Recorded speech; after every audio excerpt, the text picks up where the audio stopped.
Airing on Asheville FM 103.3 LPFM in Asheville, this is The Final Straw Radio, a weekly anarchist and anti-authoritarian broadcasts and podcast emanating out of occupied Chalagi land in southern Appalachia. We bring you voices and perspectives from projects and struggles all around the world, and you can find our archives, transcripts, ways to follow us and support us at thefinalstrawradio.noblogs.org. This week, we're sharing our chat with Tom Wetzel on his recently published book, Overcoming Capitalism: Strategy for the Working Class in the 21st Century from AK Press.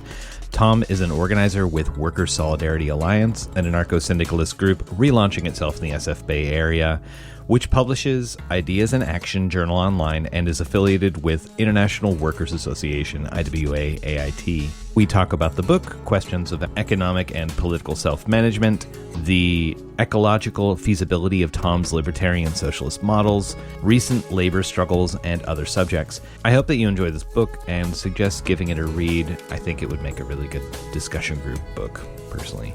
The transcribed chat is already available on our website alongside so many others at tfsr.wtf/zines or in this blog post.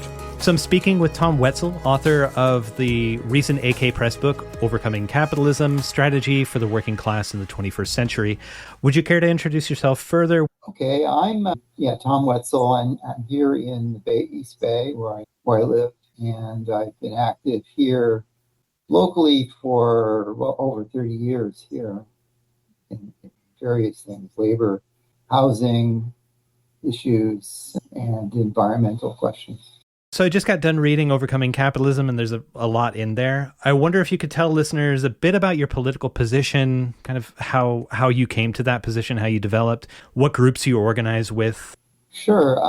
Well, I wrote this book to provide an up-to-date defense and explanation of what revolutionary syndicalism or anarcho-syndicalism is, essentially, and as a strategy for getting us out of capitalism and to overcome the oppression and exploitation of the capitalist regime.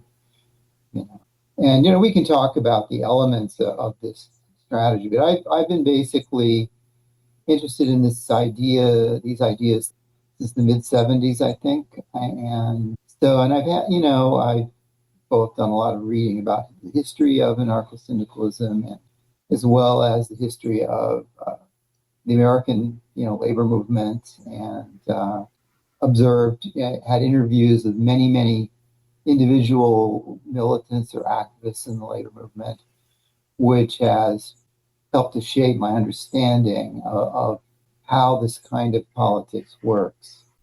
So you've talked about like revolutionary syndicalism, anarcho-syndicalism is another term. Throughout the book, you use the term libertarian syndicalism.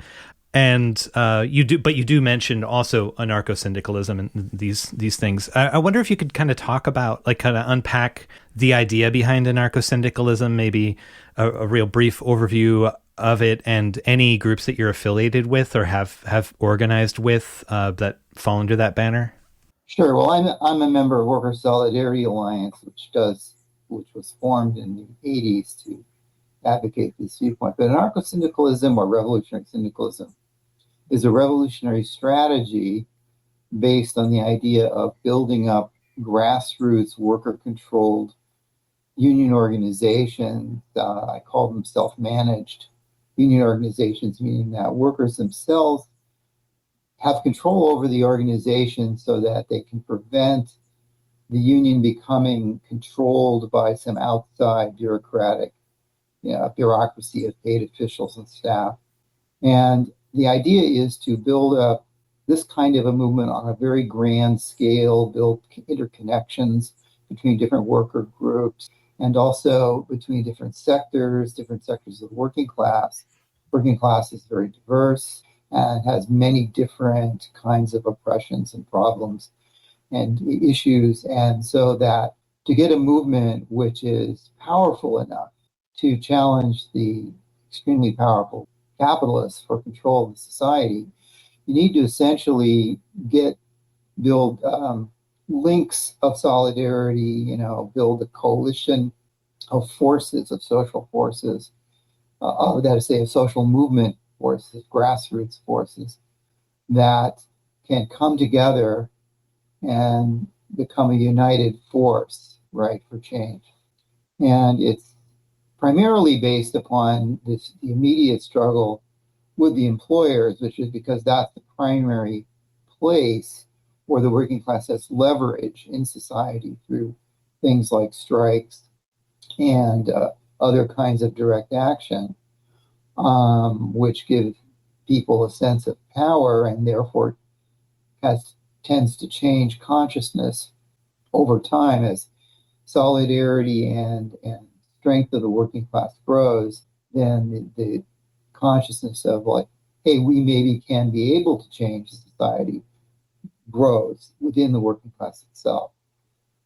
And so that kind of process is what revolutionary syndicalism is designed to further, to build, to advance the struggle so that you have this kind of horizontal federative unity, a greater degree of unity being built up, working class social movements. So different theorists over time have used different definitions for what working class means, or whatever like the revolutionary agents might be. So like for Mao, it was the peasants and the industrial workers. For Marx and for Lenin, ostensibly, it was for like the proletarian, like the industrial working classes in the cities. Can you talk a bit about and there's I think some really valid critiques of putting it on these specific components of society, saying that these are the people that have the agency to make change. These are the people who, them or their representatives, are the ones who will propose the changes that should occur. And I like the approach that you take towards what you mean by working class when you're using that language. Can you talk a bit about like who were the working classes? Okay, sure. The thing about the working class is that within capitalism, we don't have our own means to a livelihood. It's not like under feudalism, where the media producers had access to land, right, which we don't have access to. So because we don't have our own access to our own livelihood, we're forced to go out and seek jobs from employers. So that's kind of a first element of the working class condition. And then the second part of it is that we not only are forced to seek these jobs, we're forced to submit to the autocratic managerial regimes that the capitalists set up to control our labor. So the workers are denied control over the labor process, denied control over how our own capacities are put to use. So it's that subordination to management power, which is another feature of sort of the working class condition. And the working class do not have control over other workers. We don't manage other working class people. There is, of course, a separate class of managers and high-end professionals that the capitalists hire to control us. The managers, the HR experts, the industrial engineers that design job flows and stuff like that, corporate lawyers and so forth. Now, and the working class day to day has a kind of antagonistic relationship to that class. I call that class the bureaucratic control class, because that's their role, is to control the firm, to control the state, to control workers, to control the labor process. And we are subordinate to them. So that's a very large part of society. That's between 60 to 75% of the population satisfy this definition. And the industrial working class, which is to say the workers in basic industry, certainly are a component. They're like a core component. There may be a fourth of the total workforce. They have a significant amount of leverage because of their position. So the historical emphasis upon them makes certain sense and was, a feature of both Marxist and syndicalist views historically. But the working class in general is much larger than that, because it includes people in, the service sector and in healthcare and in retail and as I say, that is a very large and very diverse population. But it sounded like in parts of the book you were also arguing that there's room in that definition for also people whose job is not paid in a wage, such as what Federici and other like feminists in the 1970s were pointing to as people that do social reproduction of the working class because of their relationship, not owning the means of production and being reliant on the decisions of the managerial class. Like people that don't actually hold jobs can also be included in that working class definition, right? Sure, because classes are families. And so one of the features of capitalism in the 19th century was that for a family, a working class family, to survive, they had to send members out into the labor, out to get jobs, right? But at the same time, capitalism has always shifted the costs of reproduction, of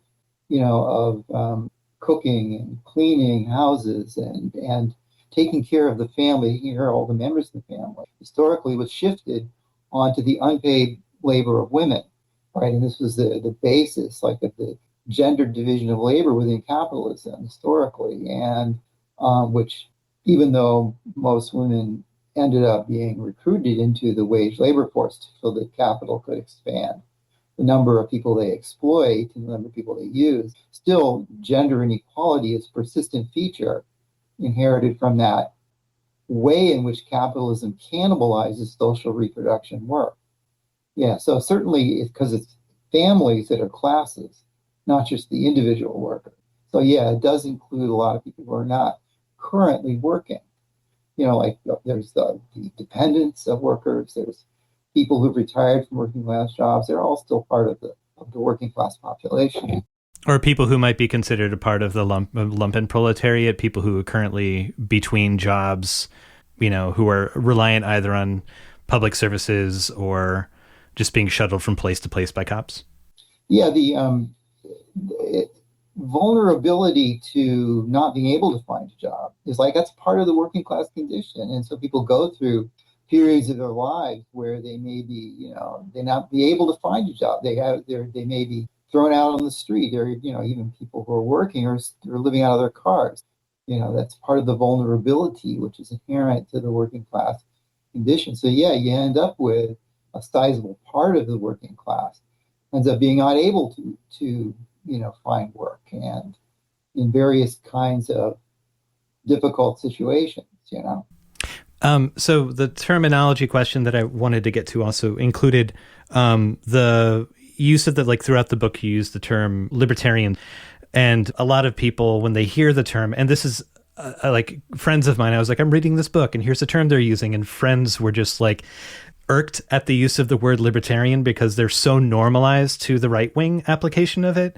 Can you talk a little bit about your decision to use that term? And I know that there's elements of the DSA in the United States, the Democratic Socialists of America, that there's a Libertarian Socialist Caucus. It's not only you using it, but if you could kind of talk about that a little bit, I'd appreciate. Sure. Part of the reason that I decided to use, say, for example, Libertarian Syndicalism, is I'm trying to revive the left-wing use of the word libertarian, which was its original meaning. Because after all, a primary and fundamental aspect of our politics is the fight for freedom, for the freedom of the working class and of the oppressed in general. And a politics which has a primary focus on liberty or freedom can reasonably be called libertarian. Now, there is a fundamental difference in how freedom is understood by us, that is, by left-wing libertarian socialists, and versus the so-called right-wing libertarian, in that they have a very narrow conception of freedom that is just absence of coercion or physical restraint. It's the old 19th century liberal conception of freedom. Whereas libertarian socialists, anarchists, syndicalists, cooperativists have a different conception of freedom where it's positive freedom we're talking about, where we're talking about people being able to control their own lives, and so that it would be things like people controlling the places where they work, people controlling the communities where they live. This is also called self-management, control over the decisions that affect you. And the thing about capitalism is it suppresses self-management. So in the case of going back to my definition of the working class, we were talking about how workers in workplaces don't have control over the work. They're subordinate to this autocratic managerial regime. That is a systematic denial of self-management. It's a denial of people having a certain kind of essential form of freedom. So I think that we are fighting for positive freedom. We're fighting for rebuilding society on the basis of all institutions have to be based on self-management, people controlling the decisions that affect them, and that's kind of a generic definition of what libertarian socialism is all about in its various forms. And that's why I think it's perfectly appropriate to use the word libertarian here because you're talking about a politics of freedom, right? A politics of liberty. Awesome. So that's sort of why I've selected to emphasize that, right? It's the kind of stubbornness I find beautiful. You can't have that word. Yeah, we're going to take it back. Yeah. So it's pretty common in our society for people to argue with they like take on the assumptions, the inculcation of the values of capitalism, the arguments that we get. And one of those things that we argue alongside that there needs to be a bureaucratic control of people in the workplace and such is that redistributive, universal basic income type projects, let alone full socialism, just aren't economically feasible if you take out all of the corners that capitalism cuts out, cost shifting or motivations of market competition, whether it be among workers competing for a job or corporations competing for market share of production. So I wonder, just like, I don't know, it's kind of a vague and kind of big question, but if people talk about like, well, there isn't enough pie to go around, we need these measures to increase efficiency, and we also need to reward the people that are good at creating that efficiency, through their competition. How do you sell someone on the idea that actually, no, like socialism is possible and capitalism is what makes affordable, like good quality of life unavailable for everyone? Right. Well, first of all, just in terms of what we can afford, that currently the 1%, the capitalist elite, suck down 40% of all the national income in the United States. So we're proposing to get rid of them, right, and to move their role in society. So that means that all of that value that is created ultimately by the working class, we then have available to us to use in the ways that we want it to be used. Capitalism, moreover, is not actually an efficient system. It's actually horribly, horribly inefficient for a number of reasons. First of all, it creates huge amounts of bureaucratic bloat. To control labor, they put a huge amount of resources out of production into building up these huge bureaucratic hierarchies. And so, for example, in 1900, only 3% of the workforce were managers. But over the past century, because of their building up of these systems to control labor, today it's 15% of the workforce are managers. So, and a lot of that is a kind of police sort of role of controlling workers, right? So this huge bureaucratic bloat, which also includes the state, is one of the areas where capitalism is hugely inefficient. And another area where they're hugely inefficient is in the persistent cost shifting of, the pollution and so forth, and the failure to provide adequate systems of care and work, of healthcare and education and childcare. These are all inefficiencies of the system. So capitalism is certainly not in any way an efficient system, contrary to the hype that the defenders of it, put out.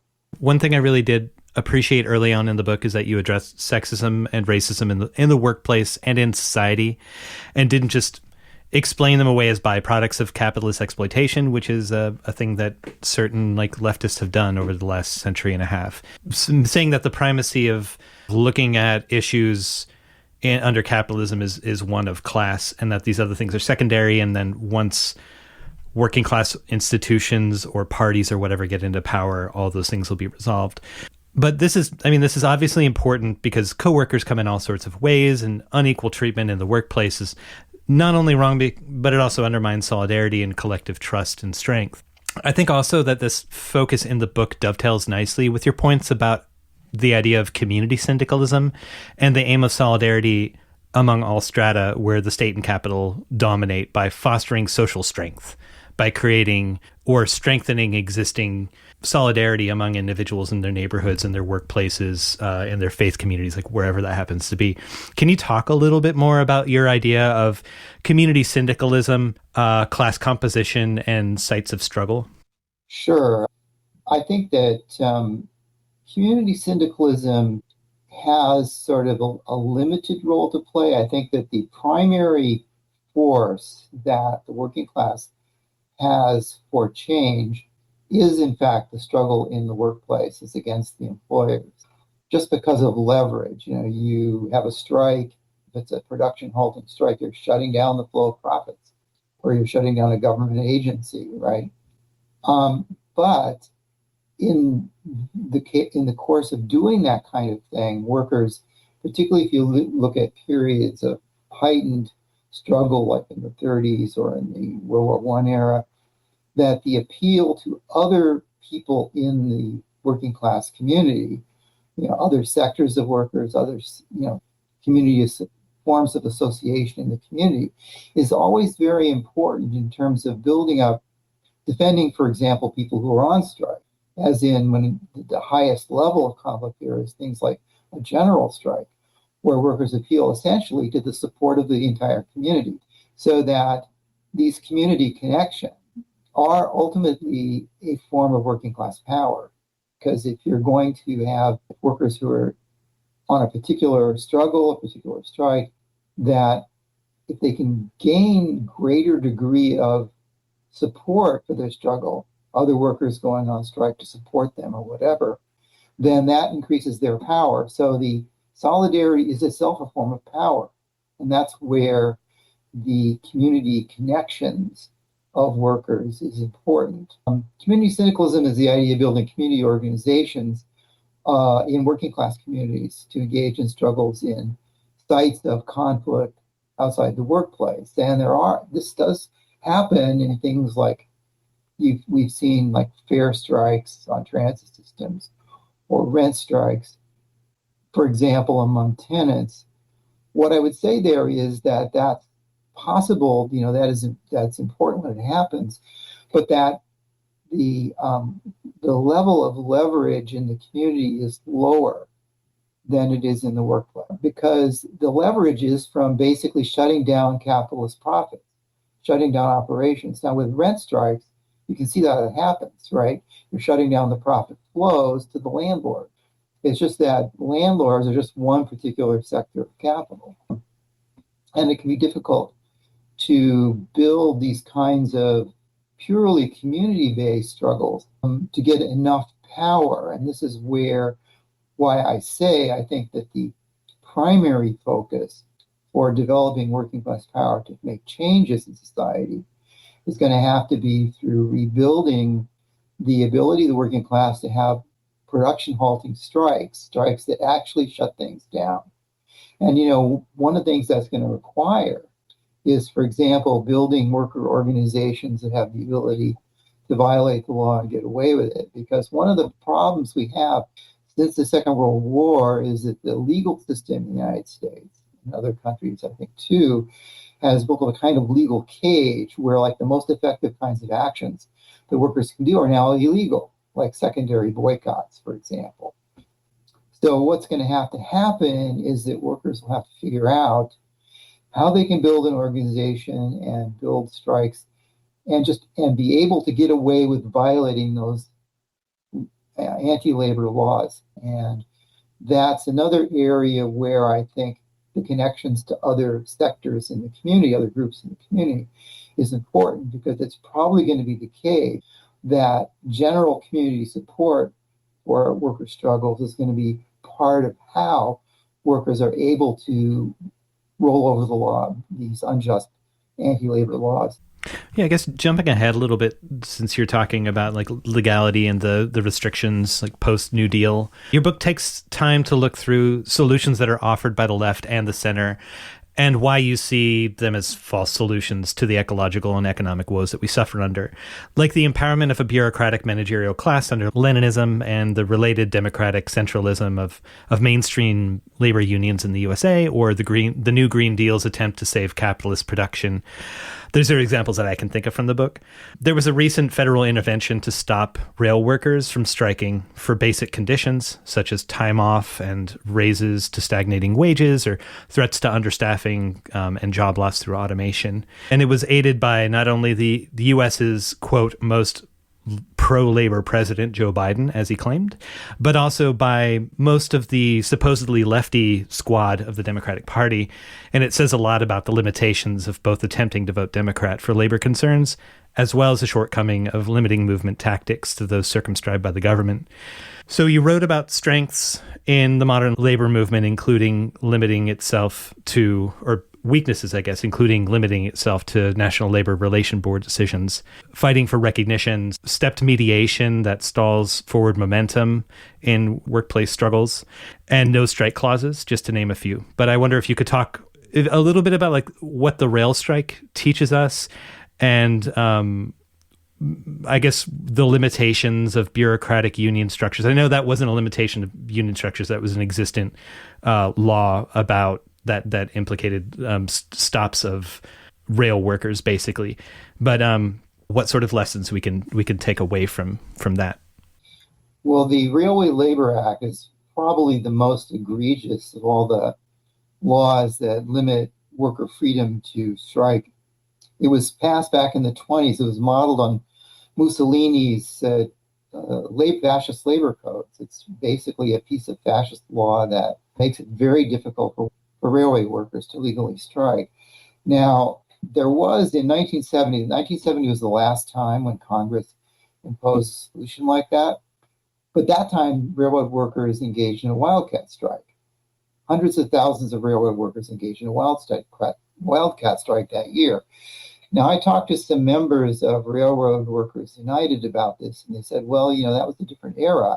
And they have a point, because in that period, there were large numbers of wildcat strikes going on. There was a national wildcat strike that same year among postal workers, and that was an illegal strike, and also among over-the-road truck drivers. And there are many others. There were hundreds of strikes per year in that period.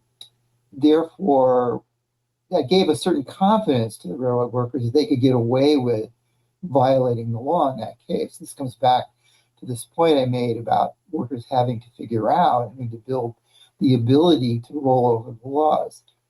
In this case, the railway workers didn't feel that they could get away with doing that.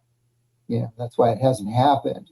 There hasn't been a wildcat strike of the railroad workers this time. But I think that what's required here is to be able to build like a larger social movement of workers engaging in strikes and building union organizations they control.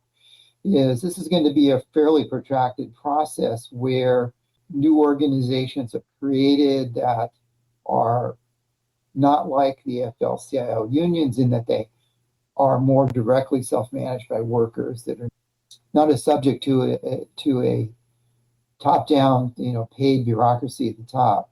And there's been some little movements in this direction lately, like, for example, Amazon Labor Union.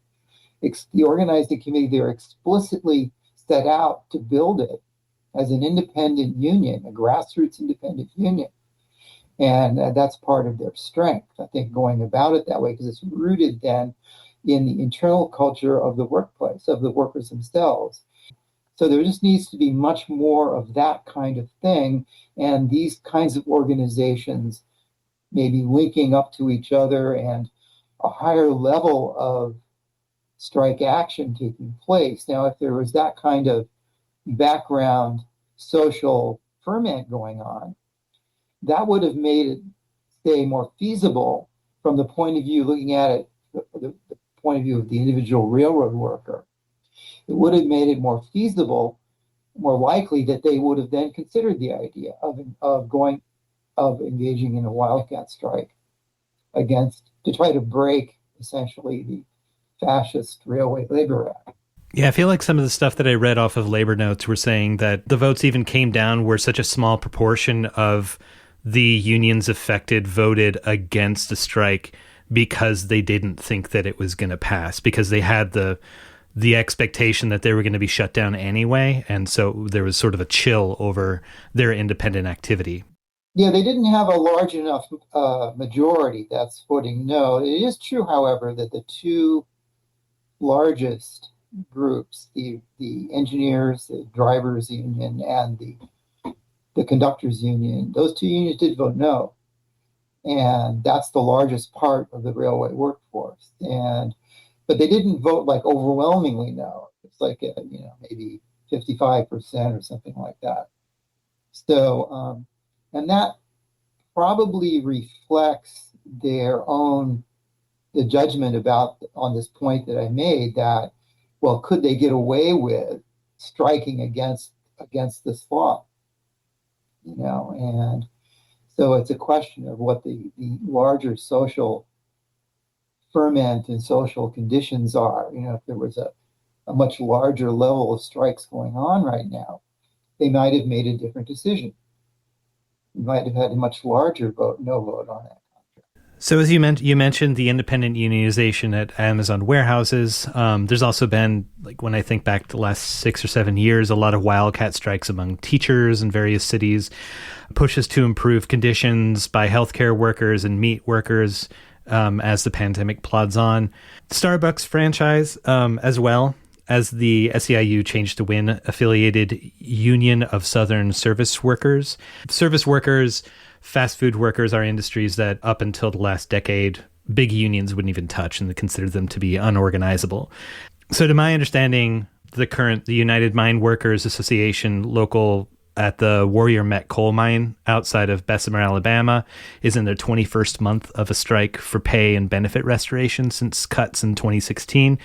These are just like a couple of the things that come to mind when I'm thinking about where labor's at in terms of where I'm seeing or heard about strike activity. And again, I'm not a labor beat person. This is not something that I'm effectively paying a lot of attention to. But where do you see the U.S. labor movement today? And do you see any intervention, like initiatives pointing at a libertarian syndicalist direction, like IWW efforts or the WSA or other groupings? I think that the example that I gave with Amazon is sort of probably the biggest independent grassroots movement lately. And there have been a lot of smaller types of independent efforts, like with, Burgerville in Portland, for example. That's a fast food, chain. And, but there, the level of lack of organization at present means there's a huge room for growth, because only 6% of workers in the private sector belong to unions right now. And, and this includes even, basic industries like manufacturing. So in my hometown in Los Angeles, which has 500,000 manufacturing workers, only 6% of them are in unions. So there's just a huge amount of potential growth. There are many industries where the rate of unionization is fairly low. So there's just a huge potential for growth to take place. And if you consider the conditions, the rather nasty way in which employers in this country treat workers, stagnant wages for many years, and that I think there is a tremendous amount of potential for building new grassroots union organizations. And in the case of there are certain industries where there is a fairly high level of unionization, like the railroad industry, public utility, power industry, and some others. There's the potential for building parallel worker organizations. So in the case of the railroad industry, there is a parallel organization which promoted the idea of a strike, and that was the Railroad Workers Union. And I think that the development of organizations like that, the development of new independent unions, These are the kinds of things I would look for to see a change in the basic level of power that the working class has to change things. And as you were saying, part of the reason why I say that new independent unions are necessary is because the different kind of relationship to the employers is required, where you don't have things like no strike clauses and management rights clauses and step grievance procedures, because these are all tactics since the Second World War that management has used to prevent disruption, prevent the struggle within the workplaces to take place. By kicking, if someone has a grievance, it gets kicked out of the workplace to paid officials to deal with it, things like that. And so what you want to see here is a greater level of direct conflict with management in the workplaces, direct solidarity of workers themselves. So the union is that kind of a movement in the workplaces where workers are mobilizing and engaging in struggles. So the idea is that with such a low level of unionization now, there's really a very large room for growth in that kind of thing happening. So again, we've been sort of talking about where we're at right now. How do we get to another place? In terms of the vision that you provide in this book for workers' management of the workplace, shifting from where it is to workers taking control, maybe picking delegates to communicate with other workplaces with the opportunity to recall them at an instance if they misrepresent the viewpoints or decisions of the actual workers. But there's a lot of skeptics to a decentralized, democratized economy that raise questions about people's belief about the ability of regular people to decide on technical issues of industry, extraction, pollution, or minimizing or decreasing, getting rid of pollution, distribution of resources, topics like this, these big economy-wide things. Maybe they'd say something like, quote, if you think that they would do damage, the people that are specialized in this, they've gone to the colleges or they've been running this business for a while. Imagine all the chaos of mass meetings of uneducated workers deciding, and how long it would take and how ill-informed the decisions would be. So can you say a bit about making decisions that affect our lives, the knowledges that we have as working people and as communities, and our experiences under what we've been sold as being democracy, and how that kind of paints our view of democracy in some cases?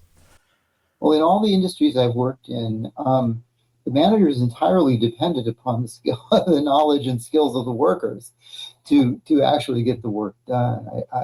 It's so that because of the fact that people are doing the jobs and learn and have various kinds of skills, that I think that worker self-management production is not at all an unfeasible idea. It's, managers often, are not really there because of expertise and knowledge. That tends to exist in the workforce. And if there are individuals who have expertise, like engineers and so forth, they of course can act as advisors. If we're talking about a system of taking over control of production, in a very tumultuous period of very wide scale social struggle where workers actually are taking over control of companies, as has happened at various times, like in Argentina in 2001, or in Chile in the early 70s, or in Spain in the 1930s, that if you look at those actual experiences, workers were in fact quite able to self-manage the workplaces. And in cases, as far as expertise is concerned, it was the professional workers that they brought in that were there, that acted as advisors, that workers were able to make the decisions with technical advice. So, that's not an unfeasible thing at all. I mean, in the Spanish Revolution in the 30s, the the worker organizations, the syndicalist unions, took over about 80% of the economy in Spain's industrialized Northeast. They took over industries like the railroads, the electric power industry. They actually built new hydropower plants in the Pyrenees Mountains. They did huge amounts of changes and improvements in industry. So like in the transit system in Barcelona, they changed the whole structure of how, so for example, there had been a fare system where you had to pay zones. And so the people living in working class suburbs had to pay more money to get into the city. They got rid of that and changed it to a flat fare system. And the transit system actually was making a profit under their management, under the worker management, which they used. They then donated the profits to the war effort against the fascists. But so I think there's enough examples of workers controlling production to show that it is a very feasible proposal. For one thing, in many of these cases, what happens is that it increases morale and increases productivity because people are excited to be able to have control, and are not simply worried about the next stab in the back from management. And also, the people learn from if you're doing new tasks that managers previously did, they will learn from the doing of those tasks and will sort of self-educate themselves on that. And, you can also look more long-term to changes in the educational system to provide the working class population with a more integrated sort of vocational and engineering oriented kind of education so that people have the skills necessary. If we go back to the 19th century, for example, the capitalists back then depended totally upon the workers already having the technology to run the workplace in their heads. They depended upon skilled labor, skilled trades kind of skills being very general in that period. And so what has happened since then is that capitalists have tried to de-skill and shift responsibilities for decisions more and more to the management bureaucracy. But the fact that historically workers were actually the people who had the technology and understood it is something that can be revived. Yeah, I think you quoted Bill Haywood, who was one of the founders of the IWW, is saying that the owner's or the manager's brain is under the worker's cap. That was the 19th century situation, definitely, and that has been changed only because of Taylorism. Taylorism was designed to move all planning and away from the workplace, from workers, and concentrating it in management. So capitalism has consciously pursued a strategy which essentially built up this vast bureaucratic bloat, so they can control things. It's all about control rather than about the feasibility, of workers managing production. The Final Straw is a proud member of the Channel Zero Network of Anarchist Podcasts, and here's a jingle from another member of CZN. It's going down, and you're invited for what they selling. We ain't buying. There is no running. There is no hiding. There's only fighting or dying. It's going down, and you're invited for what they selling. We ain't buying. There is no running. There is no hiding. There's only fighting or dying. It's Going Down is a digital community center from anarchist, anti-fascist, autonomous, anti-capitalist, and anti-colonial movements. Our mission is to provide an autonomous and resilient platform to publicize and promote revolutionary theory and action.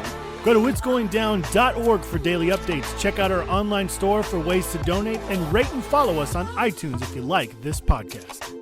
If you would like to support The Final Straw, you can subscribe to our podcast via various platforms, follow and share our materials online, as well as give us feedback via the links at tfsr.wtf/tree, as in Linktree. To support our transcription work and wider project, you can subscribe to us via patreon.com/tfsr. You can also buy some merch or find donation methods at tfsr.wtf/support. 6 a.m, don't want to wake. sun laying low and the world sleeping late. Hate like the river runs heavy and deep. Oh, I wish that they'd sack me and leave me to sleep.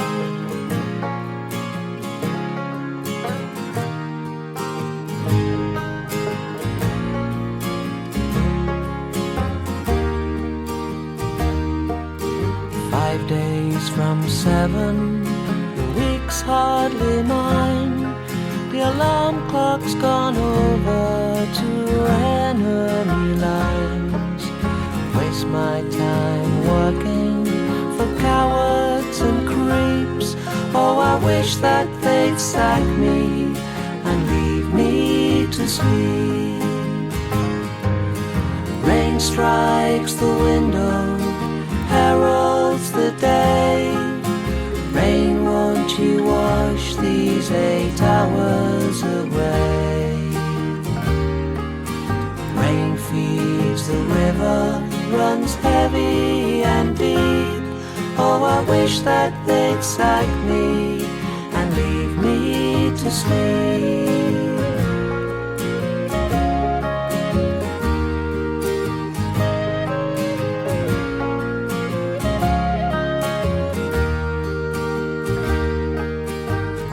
At my window, sing in the dawn. By the time that I'm home, all this day will be gone. Spend my life sowing what others will reap. Oh, I wish that they'd sack me and leave me to sleep. Rain strikes the window, heralds the day. Rain, won't you wash these 8 hours away? Rain feeds the river, runs heavy and deep. Oh, I wish that they'd sack me and leave me to sleep.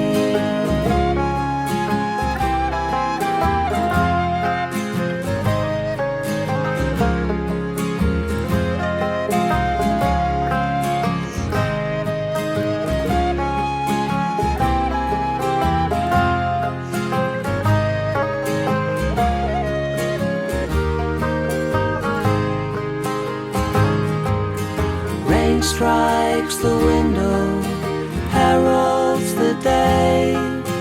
Rain, won't you wash these 8 hours away? Rain feeds the river, runs heavy and deep. Oh, I wish that they'd sack me and leave me to sleep. Rain strikes the window, heralds the day. Rain, won't you wash these 8 hours away? Rain feeds the river, runs heavy and deep. Oh, I wish that they'd sack me and leave me to sleep.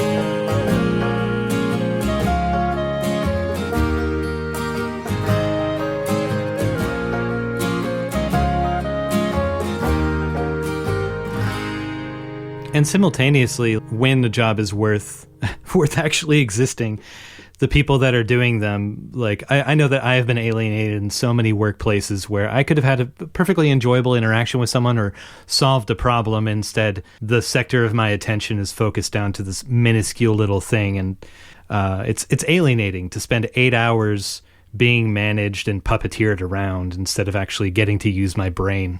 Right. In this vision of decision-making that you describe in Libertarian Syndicalism, there sound like there are a lot of meetings. At times, I get overwhelmed imagining the frenetic activity that I've experienced at moments of social rupture, being extended out to, when everything seems possible, when suddenly there's a million things to do, and it's just kind of like limited by your imagination and sleep cycle. But imagining that being extended to every day forever makes me suddenly almost thankful for bureaucratic banality of today's world.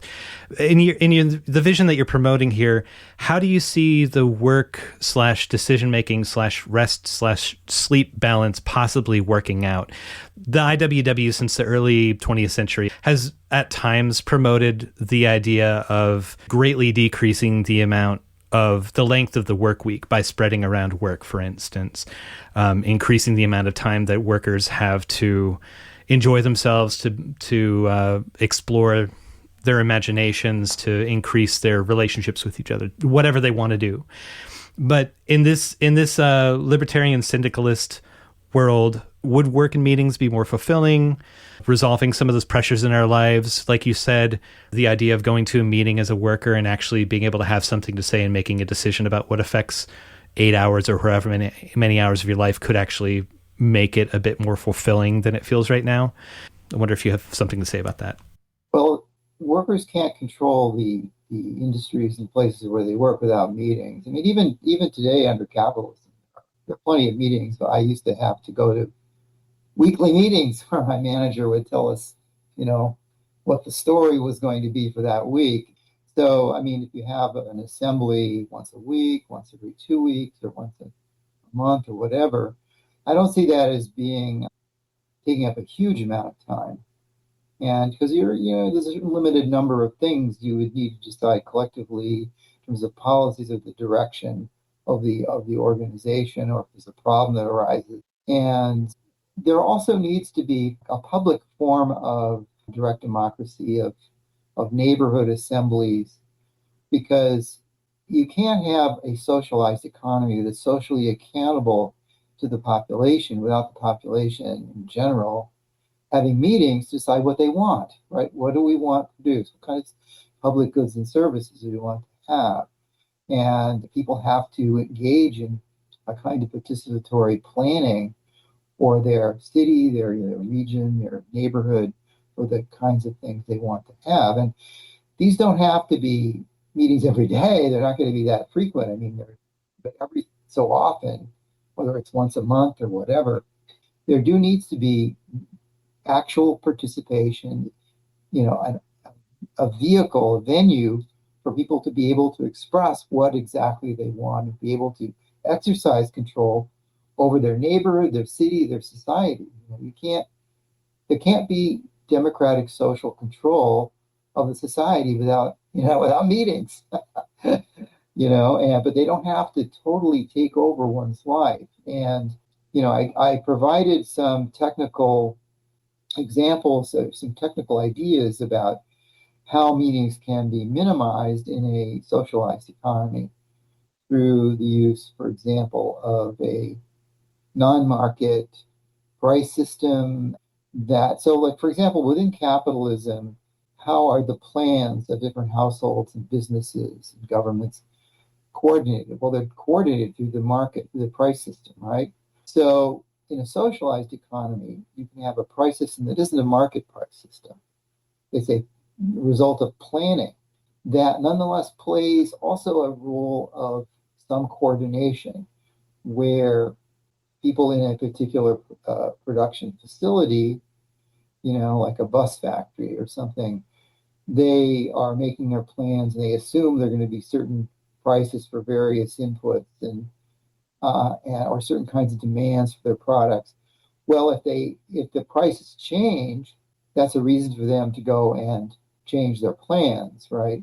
And they don't have to engage in massive amounts of engagement with people throughout the society, negotiations or something. They just have to. It's just the price system tells them signals of what other people have decided, and then that helps them in making their own plans. So I think it is feasible in fact feasible to have a self-managed society where you have centers of decision making and planning that are localized. You have neighborhoods, you have maybe a citywide congress of delegates from the neighborhoods, you have workplace assemblies, you have every so often an industry has a convention. You have these kinds of meetings that I don't think that they are going to necessarily totally take over one's life. I think a limited amount of time is all that will be required. And I guess kind of related to the idea of these different assemblies, in the U.S. there are many populations in the working class groups such as indigenous folks, women, black folks, queer folks, differently abled folks, and others whose liberation has bumped against movement hegemony at different times, meaning that movements have not made space for the specific concerns that those communities or people with those experiences feel. And so oftentimes people create caucuses or other groupings where they get to come together, share experiences, and sometimes promote those ideas as a group with shared experiences. Are caucuses and councils something that you're thinking of when you talk, in relation to community syndicalism? I guess this is more like, if there's a neighborhood council, is there room also for people who are Bengali immigrants who are living in this neighborhood to come together to say to talk about common things that they have a concern about that maybe isn't impacted by in the rest of the community? I'd be curious also, corollary to this, about your impressions of what you're aware of with the council structures implemented in the autonomous administration in northeast Syria, aka Rojava. Ostensibly, it's a council-driven project with a focus on empowering neighborhoods and challenging gendered, ethnic, and religious hegemonies. And it's identified as libertarian socialist in its aims. So yeah, I'd be curious to see if you see inspirations or challenges in what's been happening over there in the last decade of what you're aware of. Well, one of the most interesting features of that particular experiment is the fact they have distinct women's assemblies, and they require, like for all the mixed meetings and organizations, they have dual co-chairs, so a woman and a man. And they even have, a women's militia, because they've had problems of gender violence, honor killings, and things like this. And so their way of dealing with it is through these women's assemblies, women's councils. They elect delegates to the citywide councils. And so they have their own system for protecting women as a group who have been subject to their own distinct form of oppression. And so I think that in a society where women feel that they do have significant issues, like as obviously in that particular part of Syria they do, then I think that yes, women's caucuses, women's assemblies would be one way to deal with that. And there can be other kinds of assemblies as well. There in Syria, they had separate community assemblies for the various minority groups. They have like religious minority groups like Armenians and Syriac Christians and Yazidis and so forth. And they have their own community assemblies. They were encouraged to do that. And then they would send delegates to sort of the regional-wide or community-wide delegate congresses, delegate councils. And so that kind of thing certainly is one way of dealing with it. I think that caucuses, and they're going to need things like environmental caucuses, because the issue of, although the libertarian social structure provides the means to preventing emissions into the ecological commons, you'll need to have a so-called militant minority of environmentalists press the issue, right, to make sure this is actually effectively carried out.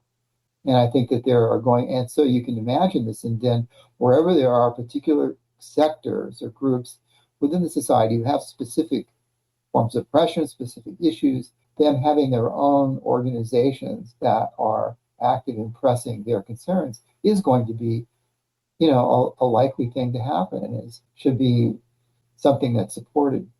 That makes me think of, if you ever read the sci-fi novel The Fifth Sacred Thing by Starhawk. This is one of the earlier examples of, like, this book I became aware of during the anti-globe or the alter globe period, and the idea of spokes councils showing up at least to help facilitate protests occurring whenever there was a large conference of capitalist or militarist organizations. You would have different affinity groups or local groups sending in delegates.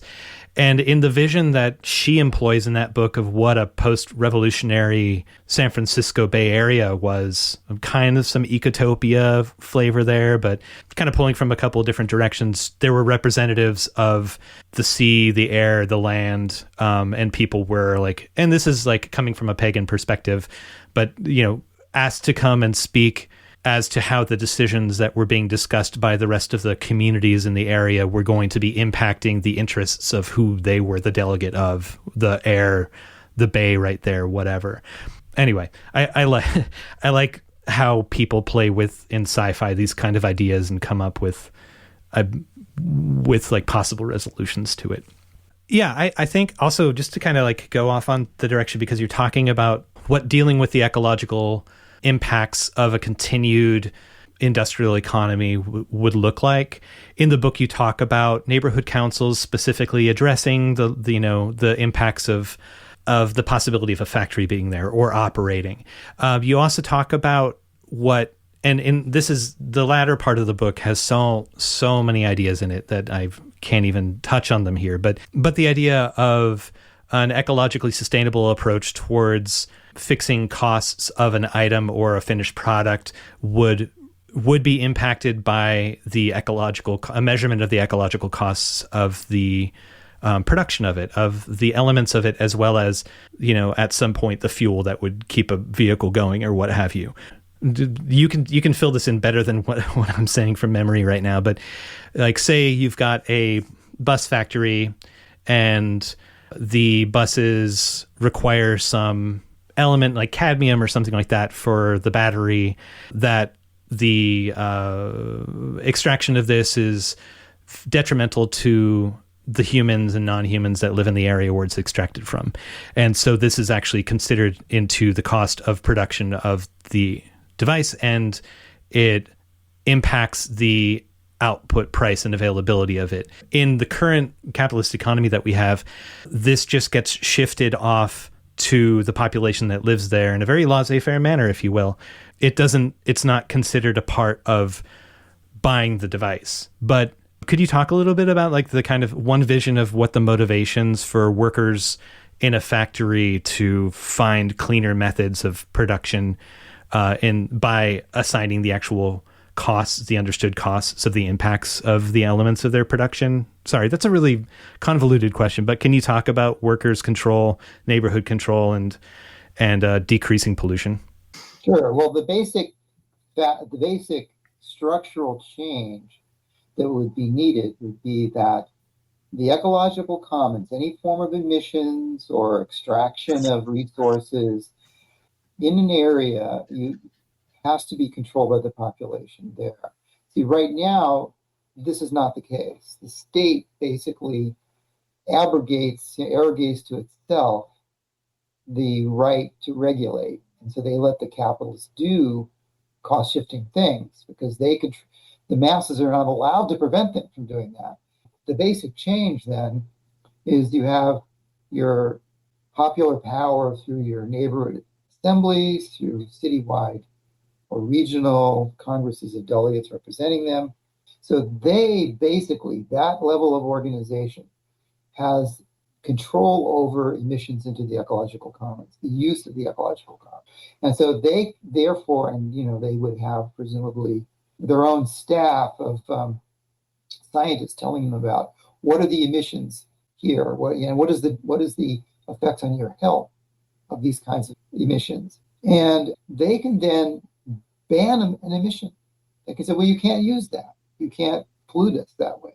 Or they could say, if the production, there's no other way to produce this particular product, like buses or something, without certain kind of pollution, given the current technology, they can say, well, all right, well, we want a reduction.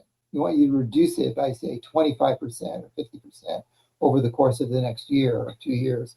So what happens in that situation then is that there's a supply and demand situation. It's a supply and demand of permissions to pollute.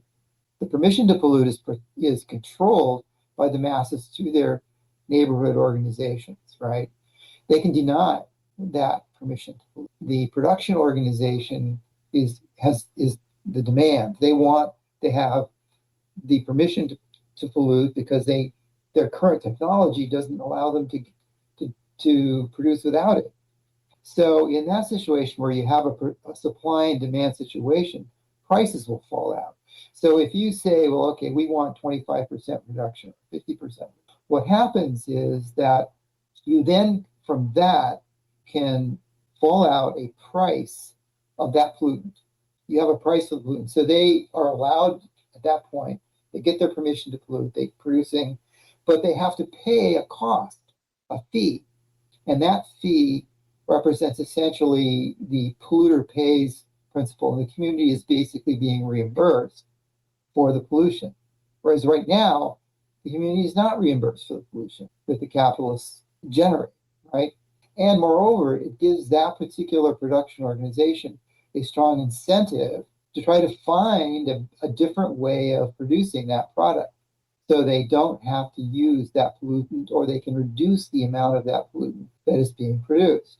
Under capitalism, there is no motivation. If the capitalists can use nature as a free sink and don't have to pay anything, so you have a power plant, a coal-fired power plant generates emissions that damage people's respiratory systems. They don't have to pay anything. It also damages the whole world through global warming, through contributing to global warming. So they don't have to pay anything for that. So under the changed situation that I described, production organizations would have to pay. They'd have to have, either the pollutant is being banned, or if they're allowed to pollute, they have to pay for that privilege. And then they are then motivated to seek out technological changes to reduce or eliminate that pollutant. So that means then that you have a tendency, a new kind of dynamic in the economy, where there's going to be a tendency over time to make the production system more ecologically efficient by reducing the pollutants per unit of output, or reducing the extraction of certain resources, certain natural resources, because they are required to pay for that. So this is a basic change in the structure.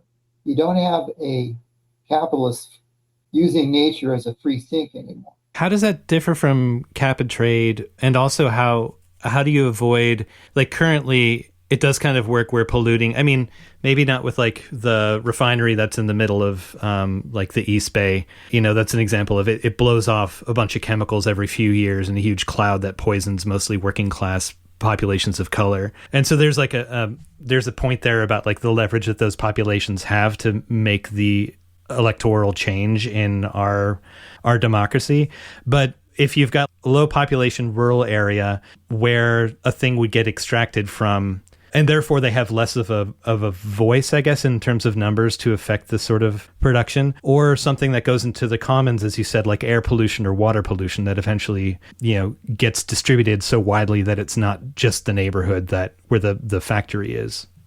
Okay, the problem with the present institutions that do regulation, whether it be cap and trade or, in the Bay Area, we have an air quality district that can produce fines and so forth, is that they have no way to impose an accurate price, the production organizations, that actually represents the real damage. What they do is they may have a fine or something, but they always put these low enough that it does not end profitability on the part of the capitalist firms.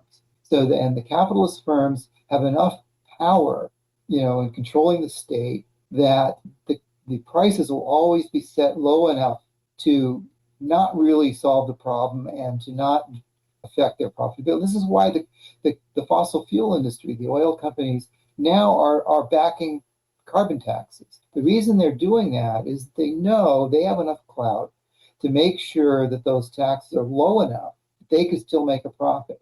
It won't really affect anything. In other words, it will be ineffective. And that's because of the state being controlled by the capitalists and not being controlled by the population. So the difference here is that what I'm proposing is that the actual population themselves, through their own direct participatory organization, have the power to ban those pollutants, or to, if they want to say, okay, we'll reduce it at least by 50% or something like that. And then you get an actual price that's a more accurate price, because it tells us how important it is to them. So that, because they're going to have like their expert advisors telling them that, well, this is going to do this kind of damage to your health.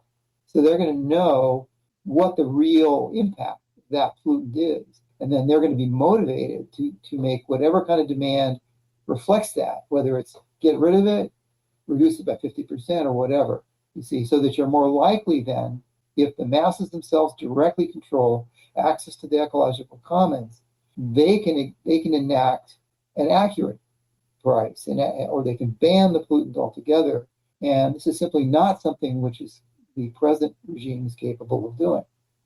Okay, so then it would be just the wider society saying that the sacrifice that this small rural area where something is being extracted from is, like, if there's not a big vote coming out of that area.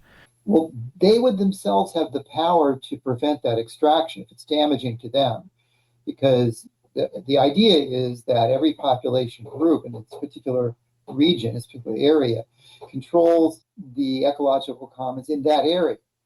Okay, so like, here in the Bay Area, you have refineries, for example, or let's say you have some other kinds of production organizations that generate pollutants. Well, that's relevant to the population here, because this is where those pollutants are going to have an effect. Similarly, if there's some extractivist operation, it's going to affect and do damage to the people in that rural area. So, like, for example, like under fracking, you have these gas fields that are built.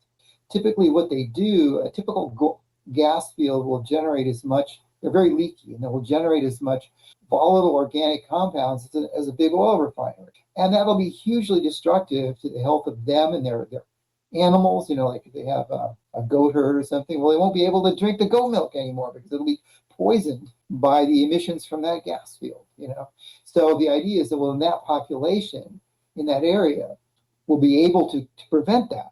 They will have the power, the political power, to say, no, you can't do that here. You can be able to ban it, if there isn't some way to reduce it or restrict it in some way. So I have two more questions on here. There was the one about the market socialism idea. Okay, market socialism. Market socialism has a number of problems to it, looking at it from a libertarian socialist point of view. First of all, if we imagine how there could be a social force of sufficient power to actually get rid of the capitalists, who are extremely powerful, and we've got the most powerful ruling class in history, and it's going to have to be organized on a vast basis. It's going to have to occur, the transition will have to occur out of a period when there's been highly disruptive, massive levels of strikes and other kinds of actions going on.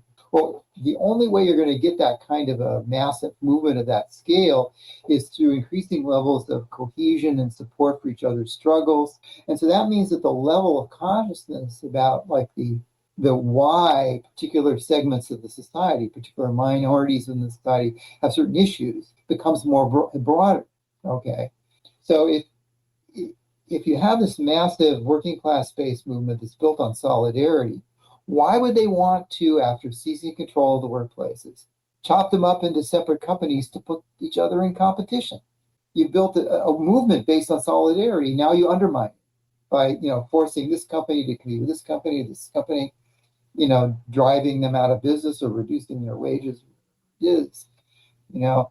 So market socialism seems to be incompatible with the kind of force that would be necessary to create a socialized economy. That's just one argument. Another argument is that if you think about the way a market system works, that it's also a labor market. And one of the ways in which, so you're coming out of capitalism, you have these various groups of people that have worked as managers or engineers or whatever, and they happen to have certain areas of expertise. And so the cooperatives, because they have to compete with each other and they're concerned with their survival, people who have a lot of expertise or marketing knowledge or whatever are going to have a lot of leverage in terms of negotiation for being hired. And they're going to be able to say, well, okay, I want to have this kind of power. I want to have this kind of level of pay and so forth. So you're going to you're likely to end up with a system where, like in the corporations today, where you have this hierarchy and you have these high-end professionals and managers, and they make a lot more money than the rest of the workers, and they have a lot of power over the running of that operation. If you look at, for example, the Mondragon cooperatives in Spain, they're not actually run by the workers. There is an annual assembly, but the plans are made up by the top professionals and managers, and they're just given to the workers. Say, agree or not. The workers themselves are not actually permitted under the rules to go out and hire their own consultants to tell them an evaluation of those plans. So what happens then is that the managers and professionals end up becoming a dominant class, a class that is in control over the working class. So you haven't really gotten out of the class system with the system of market socialism, and you're going to end up also the problem of ecological damage, is due to the way the market system operates, because firms are able to use nature as a free sink, right? And there isn't that equivalent of social control over the economy or economic planning that I was talking about, which would be able to produce accurate prices of pollutants and force production organizations to change their production. You'd have companies free to engage in pollutants. And so market socialists might say, well, we'll have state regulation. But we know what that does. I mean, that always ends up with the problem of regulatory capture, where the powerful industrial groups are able to have enough clout that they can get the state regulation constrained enough so they can still make profits, they can still engage in ecologically damaging activities. And then you have also the problem of if it's a market system that's got the state, you've got the whole problem of the state is itself a bureaucratic top-down structure that's also a power base for the bureaucratic control class also. So you haven't really, the state in itself has sort of class oppression built into it. You can see this in the way that public sector workers are subordinate to managers in the public sector. So that if you have to have a state to regulate this market economy, you still have a class divided society. You haven't fully moved to a liberation of the working class from subordination to some dominating class. So those are some of my counter arguments against market socialism, why we need to have some kind of democratically planned, coordinated economy. Planned economy does not have to be like a centralized, top-down central planning regime like existed in the Soviet Union, or, for that matter, in big corporations. Corporations like Walmart, they have their own central planning machine, but it's all controlled from the top down. So the kind of planning that I'm talking about is the more distributed planning, where there's lots of planning going on locally, neighborhood assemblies, just local communities, and worker organizations, workplace planning and so forth. And then these are all adjusted to each other, basically. I think some kind of planning system like that is necessary to overcome the destructive characteristics of the market economy. Yeah, cool. I really appreciate that. I really appreciate this conversation, and there's a million other questions I could ask you, and I'll hold back somehow, but I suggest that people check out the book. Where can people find other writings of yours or be in touch with you? Do you have like a public email, or do you have any social media, or do you publish to any blogs in particular? I have a blog called overcomingcapitalism.info, and some of my essays are on the Ideas in Action website. Ideas in Action is the webzine of the Worker Solidarity Alliance, and I've published a lot of essays there, and so they're there, and that's probably the main source, I think, where some of my writings are. Is Worker Solidarity, is WSA currently organizing, or mostly like a discussion group in the U.S., or are there any unions that are affiliated with it? No, it's a very small political group, and we've kind of been trying to rebuild it. And so here in the East Bay, we have a group, and we're probably going to be starting up a new magazine soon.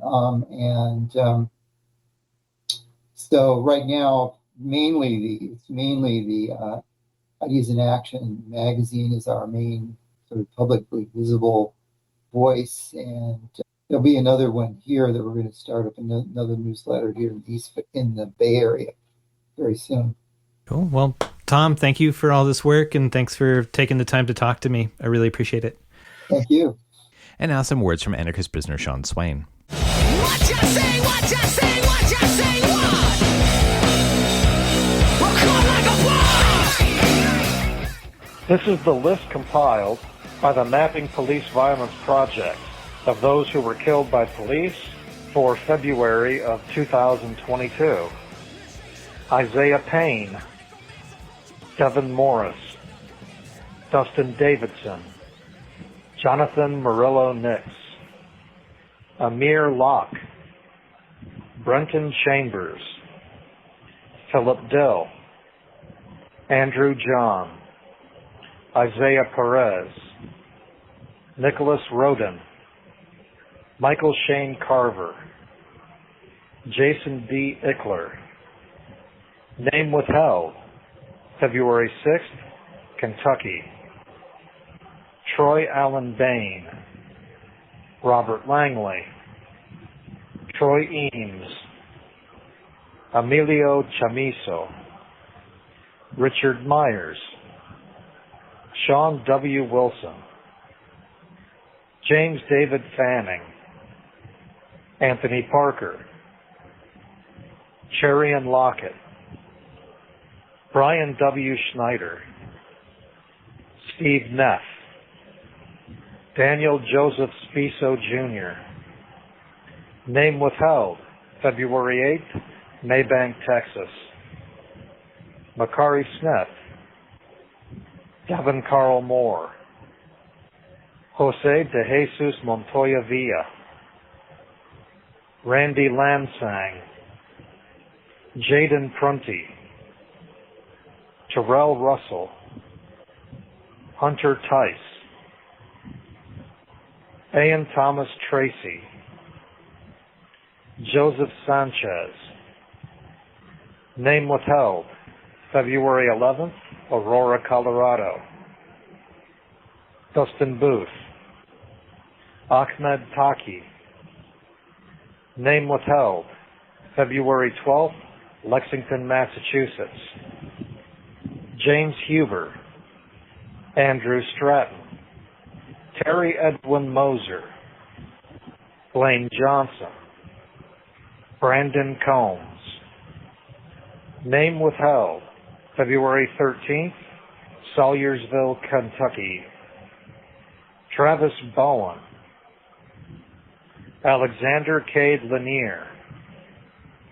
Name withheld, February 14th, Miami, Florida. Jacob Salas Tiarina, Raymond D. Dupree, Alan Huaracha. Name withheld, February 15th, Lancaster, California. Name withheld, February 15th, Chelsea, Alabama. Thomas Maisano, Matthew Cook, Roger Wayne Ellis, Alberto Rodriguez Jr., David A. Babcock, Daniel Valley, Atiba Lewis, Michael Freigang, Cody Chavez, John Michael Humphreys, Ringo Van Winkle, Zachary Tyler Alvarenga, Oscar Alcantara, Murdoch J. Phillips, Alexandro Rosales, Misael Corrales, Joel Michael Arevalo, Daniel Patrick Knight, Donnell Rochester, Carmelo Cruz Marcos, Luisan Piero, Christopher Takal, David Lyles, Brandon Cruz, Richard Ward, Matthew Deese, Robert Lee Pilkey, Lawrence LeJames Rogers, Tracy Gaeta, Ja'Cory Shaw, Daniel Ramirez, Stephen Lewis Finthrock, Colleen Rashad Connell, Joey Gilbert Gauthreau, Keyshawn Thomas, Chiz Harrison, Stephen Woolwind, Andrew Castellano, Gregory LaSalle. Name withheld, February 25th, Detroit, Michigan.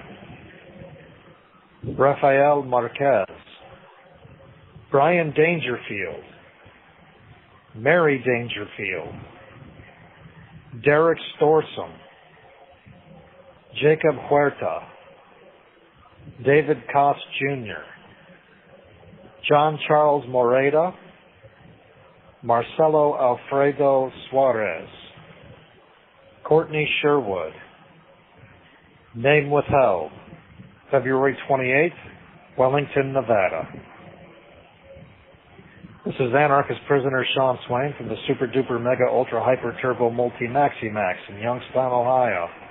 If you're listening, you are the resistance. You can still write Sean at his new again address at Sean Swain, number A243205, OSP Youngstown, 878 Coatesville Hubbard Road, Youngstown, Ohio 44505.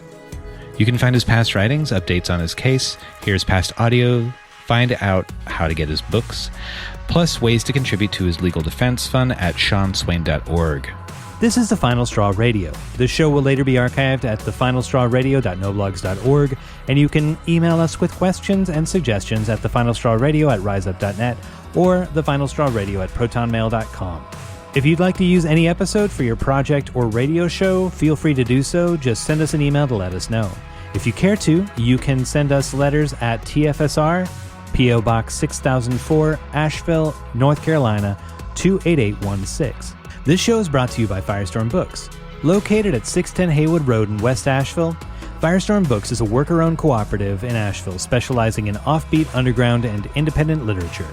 You can find a catalog of Firestorm's books and zines, plus a full calendar of events at their website, firestorm.coop.